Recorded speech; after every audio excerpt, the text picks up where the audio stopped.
Good afternoon, ladies and gentlemen, and a very warm welcome to each one of you from me and the whole of the team. This is the first time in 4 years of Railtrack's life that we've attempted to put all of the management team together in one venue for a conference of this kind. We are going to demonstrate to our stakeholders that the future is a superior product. We can go forward, if that's what we want to do. We can go backwards. But what we can't do is do nothing at all. We've travelled an awful long way, and I'm sure if we keep working at it, we will get there in the end. Not only are we essential to the railway, but we're part of the railway. You've just seen a few excerpts from our first ever management conference, which we held here in London in May this year. We held this conference firstly to celebrate some of the successes of the last year or so, but secondly to make all of our managers aware of the many challenges which we believe we'll be facing over the next year or two. We decided to make this video to share the key messages from the conference with all of our staff and to reflect the feedback that I've had from talking to many of you that you want to know more about the key issues and challenges that face us.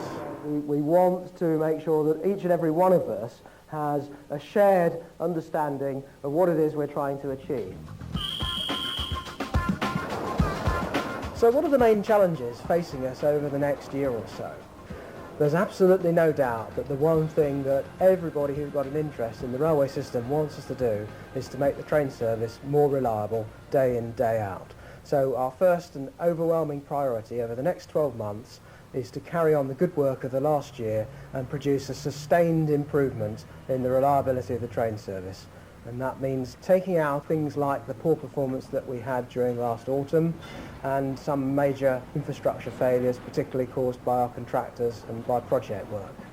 This September we expect to be reletting the infrastructure maintenance contract for the West Anglia and North London lines to start from April next year. And so that's a very important decision for us to make. Why is infrastructure maintenance so important? Well, there are three reasons, I guess. Three pretty good reasons in my book. One is it's a bloody huge slab of our cost base. Secondly, it's essential to deliver the kind of performance improvement that Ray was talking about earlier. And thirdly, because it's pretty important for keeping the trains on the track. So, David, over to you.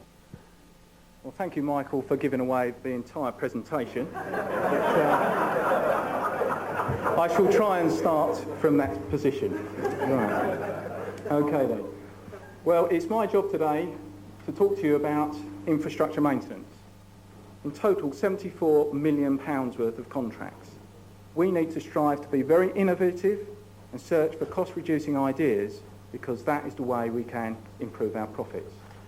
Up until now, most of our route strategy work has really been based around steady-state renewal and maintenance. What we want to do is do a route and branch analysis of where there is scope for added value on the network and how we can create the extra capacity for new train operators and for the extra trains that our existing customers want to operate. There's a lot of important freight traffic running through here, and the scope for the passenger service to be improved dramatically. For a free market company, the market and the market share, as well as your quality of product, will determine how much revenue you can earn. You can see clearly that we as a regulated company are quite different. In a nutshell, I believe our responsibilities to the regulator is to provide excellent value for money for the ultimate customer in all our investments, in train performance and in everything that we do. Actually, our profit is generated by the improvements that we've made in train performance, by the improvements we've made in efficiencies because people are working better, and by the improvements that we're generally bringing about in the infrastructure through the way that we're spending our money. Here's an example of a piece of track where we've got major maintenance and renewal difficulties, a challenge for us to overcome. We're standing on the line between Highbury and Islington and Caledonian Road on the North London line. It's 140 years old and it's now in extremely poor condition. Lenny's calculated the cost of all of this work to bring it up to modern condition at something like £5 million using conventional techniques. Now he's been looking at an innovative way of doing the structural work. We raise the overhead line, insulate the bridges and get the track up to good condition without having to disturb the pit props. That way we can bring this track up to a perfectly good modern condition for a fraction of what we might otherwise have spent.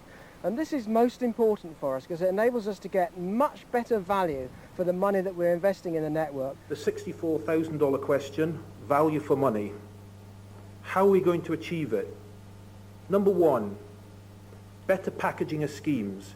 We're also going to get it by managing the supply industry. Who is the best people to manage risk? Is it us or the contractor?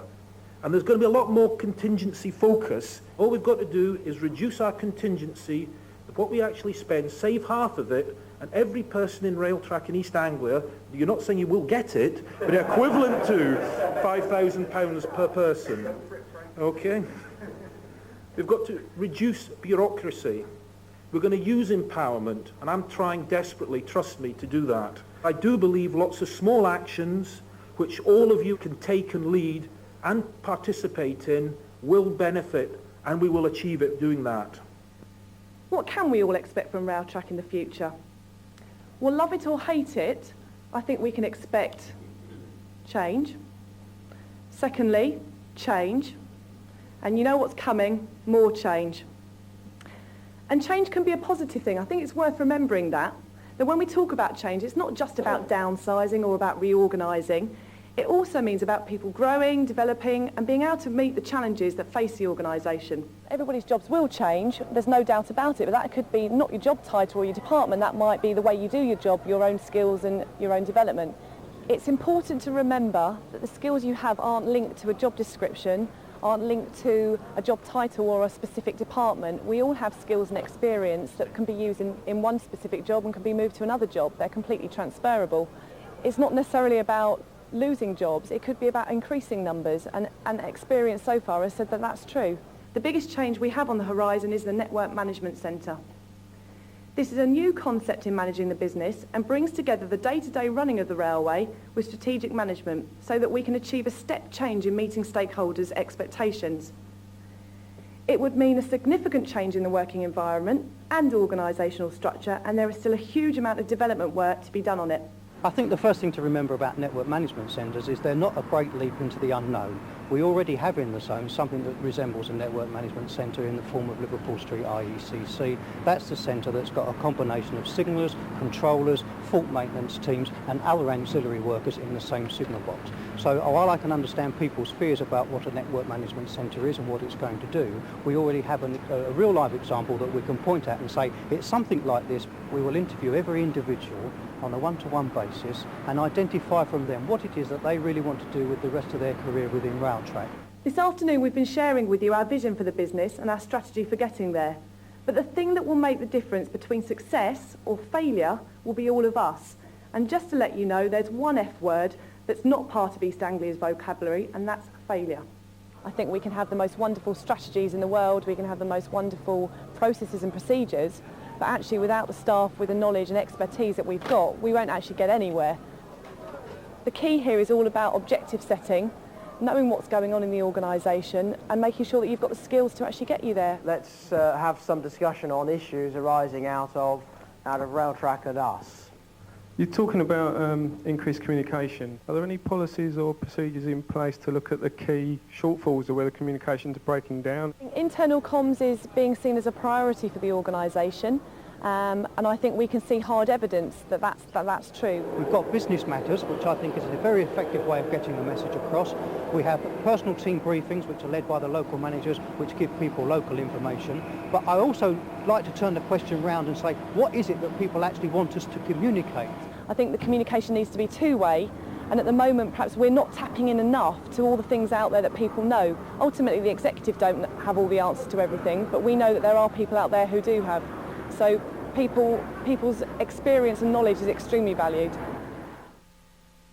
So the next slot on this afternoon's agenda is what is our strategy to improve train running performance on the East Anglia zone. Over to you, Ray. We improve performance or we die. Believe me, there are people, stakeholders, customers and many others just waiting to take it away from all of us. So what do we need to do to get better? Firstly, the network is our production line, and at the moment it's only just up to the job. It requires improved maintenance. It requires better value for money. Our customers want to run more trains, they want more train paths. We need to provide capacity enhancements, but it's no good just improving the capacity if we don't improve the end product. We have to improve reliability and performance. Everybody in the organisation has a role to play in making sure that we manage our train performance on time every day. So even those people that are involved in projects, people that are involved in clerical work, people that are involved in aspects of the railway that they appear to think are quite distant from the reality of the day-to-day sharp ends have got a key role to play in delivering performance. We've reached a turning point in the development of rail transport in the United Kingdom. In all my life on the railways, I've never been in a position where I'm managing growth. We've got a new government in place with a radical transport agenda. There's a strong desire to push traffic off the roads and onto the railway. We've got a big investment programme to develop our network, and all of our customers are seeking to expand their business on rail. It's vital that we pick up and respond to this challenge positively.